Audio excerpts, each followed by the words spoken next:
మంగళగిరిలోని వైఎస్ఆర్ కాంగ్రెస్ పార్టీ కార్యాలయంలో నిర్వహించిన మీడియా సమావేశంలో సమన్వయకర్త దొంతిరెడ్డి వేమారెడ్డి కూటమి ప్రభుత్వంపై తీవ్ర స్థాయిలో విమర్శలు గుప్పించారు. పెట్రోల్ గ్యాస్ కొరతతో ప్రజలు ఇబ్బందులు పడుతున్నా ప్రభుత్వం పట్టించుకోవడం లేదని ఆరోపించారు. పార్టీ పిలుపు మేరకు నియోజకవర్గంలోని పెట్రోల్ బంకులను పరిశీలించినట్లు తెలిపారు. ప్రజల సమస్యలు బయటపడిన వెంటనే రాత్రికి రాత్రే పెట్రోల్ ట్యాంకులు తెప్పించడం ప్రభుత్వ వైఫల్యానికి నిదర్శనమని అన్నారు. రైతుల సమస్యలపై కూడా ప్రభుత్వాన్ని నిలదీశారు. మొక్కజొన్న రైతులు నష్టాల్లో కూరుకుపోయారని, ఇచ్చిన హామీలు అమలు కాక రైతులు మోసపోతున్నారని పేర్కొన్నారు. కరెంటు బిల్లులు, గ్యాస్ సమస్యలపై వైసీపీ ప్రతిపక్షంలో నుంచే పోరాటం చేస్తున్నారు. మంగళగిరి తాడేపల్లి ప్రాంతంలో మా కార్యకర్తలందరూ కూడా ఆ పెట్రోల్ బంకుల్ని వీక్షించడం జరిగింది. అంటే రాత్రి మా నాయకులు పిలిపించే వరకు కూడా ఈ ప్రభుత్వం ఈ 3-4 రోజుల నుంచి మొద్దు నిద్రపోతుందా, ఎందుకు పర్సూ చేయలేదు? ఇదే విధానం ఇంకో కొన్ని రోజులు కొనసాగితే అతలాకుతలం అయిపోయేది వాళ్ళ ప్రజా జీవనమే.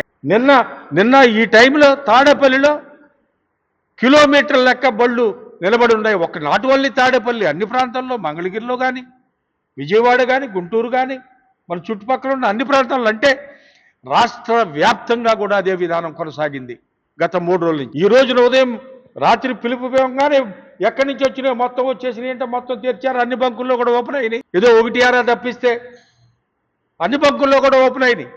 అంటే ప్రతిపక్షంలో ఉన్న మా పార్టీ ఏదో ఒక పిలుపునివ్వడమో లేక మీకు గుర్తు చేయడమో, ప్రజల కష్టాల గురించి మీకు చెప్పడమో మేము చెప్పడం తప్పిస్తే మీకుగా మీరు ఏది చేయరిక మీరు ఆల్రెడీ మేము చెప్పిన అన్నీ అలాగే ఉన్నాయి. ఏది చేయలా. రైతులకు గిట్టుబాటు ధర దగ్గర నుంచి అస్తవ్యస్తంగా ఉన్న ఈ ఎలక్ట్రిసిటీ బిల్లుల గురించి ఎన్ని రకాల ఉద్యమాలు చేశారు.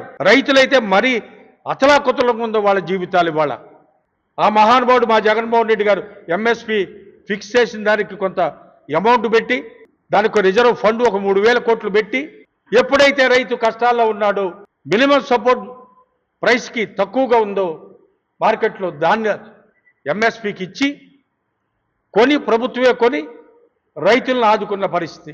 ఇవాళ రైతులు ఎంత కష్టం పడుతున్నారో, ఎంత బాధపడుతున్నారో, మీరు ఎన్ని కళ్ళబొల్లి కబుర్లు చెప్పారో అందలం ఎక్కేటప్పుడు ఈ కూటమి ప్రభుత్వం. ఇవాళ వచ్చేప్పటికి ఎక్కడ ఇప్పుడు లెటర్ రాస్తారట ఆయన. మొక్కజొన్న గురించి మాట్లాడుతుంటే కేంద్ర ప్రభుత్వానికి ఇప్పుడు లెటర్ రాస్తారంట.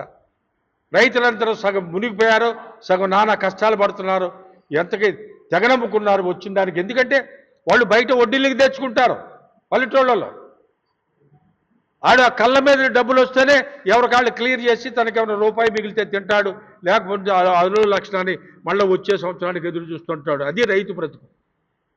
అలాంటిది అట్లాగే అంతకు మించి ఘోరం ఈ పెట్రోలు, డీజిలు.